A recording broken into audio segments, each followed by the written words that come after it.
Welcome viewer, I am Murugan S. This video tutorial describes how to enable or disable text prediction in on-screen keyboard. Type on-screen keyboard in Windows search bar. Click on screen keyboard.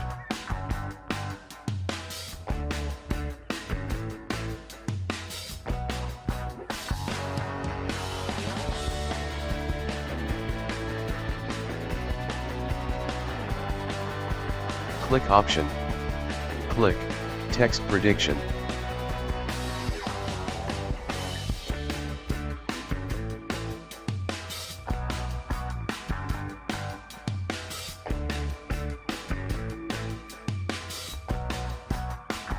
Click option.